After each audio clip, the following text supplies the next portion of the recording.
আপনি কখন আপনার ট্যাক্স রিটার্ন জমা দিবেন? আয়কর আইন ২০২৩ এর সবচেয়ে বড় একটা পরিবর্তন আসছে। আয়কর আইন ২০২৩ এর ধারা ১৭৩ এর যে আপনি কখন রিটার্ন দিবেন, কখন রিটার্ন দিলে আপনি বেনিফিট পাবেন, কখন রিটার্ন দিলে আপনার জরিমানা দিতে হবে, এরকম পুরো ডিটেইলসটা নিয়ে আজকে কথা বলবো। যে আপনার জন্য অনেক সুখবর আছে যে আপনি রিটার্ন দিলে আপনার ট্যাক্স কম দিতে পারবেন। প্রথমে যদি আমরা আসি, আপনার যত টাকা ট্যাক্স আসে তার থেকে যদি ৫% অথবা ২৫,০০০ টাকা যেটা কম, এটা যদি আপনি ফেরত নিতে চান, মানে কম কর দিতে চান, তাহলে আপনাকে ১লা জুলাই হতে ৩০শে সেপ্টেম্বরের মধ্যে রিটার্নটা সাবমিট করতে হবে। তাহলে আমরা দেখতে পাচ্ছি আর কয়েকদিন পর অর্থাৎ জুলাই মাসের ১ তারিখ থেকে রিটার্ন দেওয়া শুরু হয়ে যাবে। আপনি যদি মনে করেন আপনার যত টাকা ট্যাক্স আসবে তার থেকে ৫% অথবা সর্বোচ্চ ২৫,০০০ টাকা এটার একটা বেনিফিট নিবেন, মানে কম ট্যাক্স সরকারকে দিবেন, তাহলে আপনাকে রিটার্ন সাবমিশন করতে হবে ১লা জুলাই থেকে সেপ্টেম্বরের মধ্যে।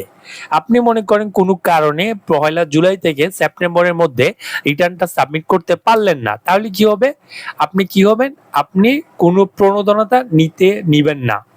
অর্থাৎ আপনার যদি মনে হয় আপনি কোনো ট্যাক্স ছাড়ের যে শর্তটা দিছে সেটা আমি নিবই না, আমার যত টাকা ট্যাক্স আসে সেটাই আমি সরকারকে দিব, তাহলে আপনাকে রিটার্ন সাবমিশন করতে হবে অক্টোবরের ১ হতে ৩১শে ডিসেম্বর পর্যন্ত।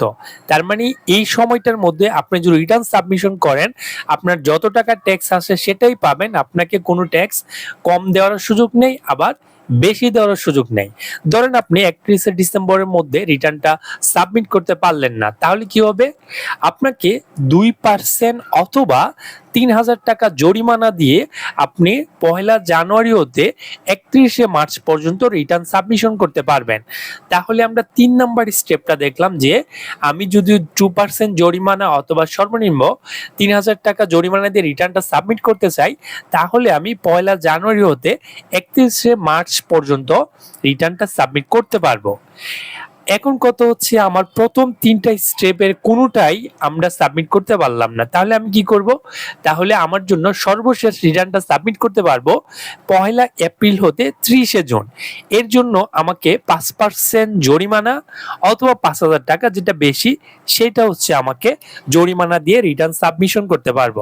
তার মানে আমরা দেখতে পারলাম ৪টা স্টেজে আমরা রিটার্নটা সাবমিট করলে ৪ ধরনের সুযোগ সুবিধা পাচ্ছি। প্রথম স্টেপে সাবমিট করলে আমরা ওখানে দেখা যায় আমরা ৫% অথবা ২৫,০০০ টাকা একটা বেনিফিট পাবো। পরের স্টেপে সাবমিট করলে তখন আমার জরিমানা দিতে হবে না, কোনোটাই দিতে হবে না। তারপরের যে সর্বশেষ ২টা আছে সেখানে হচ্ছে আমার 2% আর 5% জরিমানা দিতে হবে। তার মানে আমি ১ বছর ধরে রিটার্ন সাবমিশন করতে পারবো ১লা জুলাই থেকে ৩০শে জুন পর্যন্ত। এখন মনে করেন আপনি সিদ্ধান্ত নিবেন যে আপনি আসলে আপনার রিটার্নটা কখন সাবমিট করবেন। আপনি যদি মনে করেন যে বেনিফিট নিবেন, তাহলে অবশ্যই আপনাকে রিটার্নটা সাবমিট করা উচিত ১লা জুলাই থেকে আপনি সেপ্টেম্বরের যে সময়টা, এর মধ্যে হচ্ছে আপনার রিটার্নটা সাবমিট করা উচিত। আপনি যদি প্রথমবার রিটার্ন দেন, এই যাবত আমরা কথা বললাম প্রথমবারের বাইরে অর্থাৎ দ্বিতীয়, তৃতীয়, চতুর্থ, তারা যে রিটার্নটা দিবে তাদের বেনিফিট। আর আপনি যদি প্রথমবার রিটার্নটা সাবমিট করেন, তাহলে আপনার জন্য সময় আসছে হচ্ছে ৩০শে জুন।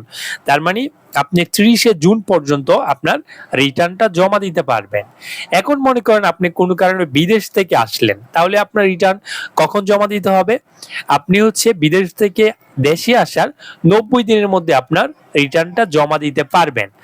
এই বিদেশে আপনি কোন দেশে যেতে পারেন, যে উচ্চশিক্ষা জন্য ছুটিতে অথবা চাকরির জন্য পেশনে বা লিওনে, যে কোনো ভাবে দেশের বাইরে থাকতে পারেন, অথবা আপনি দেখা যায় বৈধ ভিসা নিয়ে দেশের বাইরে প্রবাসী হিসাবে চাকরি করে আসছেন, তাহলে আপনি দেশে আসার ৯০ দিনের মধ্যে রিটার্নটা সাবমিট করতে পারবেন। এই ছিল হচ্ছে আজকে আমাদের আলোচনা। আমাদের ভিডিওটা বানানোর উদ্দেশ্য হচ্ছে এটা, আমরা সবসময় সাজেস্ট করব, যেহেতু সরকার একটা সুযোগ দিচ্ছে আপনি ৫% অথবা ২৫,০০০ টাকার একটা বেনিফিট নেওয়ার, ট্যাক্স কম দেওয়ার, আপনারা সবাই ওই সুযোগটাই নিবেন। তার মানে জুলাই থেকে আপনার প্রিপারেশন নিবেন যাতে সেপ্টেম্বরের মধ্যে রিটার্নটা সাবমিট করতে পারেন, আপনার ট্যাক্স লায়াবিলিটির পরিমাণটা অনেকটা কমাইতে পারেন। আর যদি মনে করেন কোনো কারণে আপনি সাবমিট করতে পারেন নাই, তাহলে আপনাকে অবশ্যই খেয়াল রাখতে হবে আপনি যাতে রিটার্নটা পরবর্তী অর্থাৎ 2 নাম্বার স্টেপে সাবমিট করেন, যাতে আপনার কোনো জরিমানা বা কোনো কিছু আসে নাই।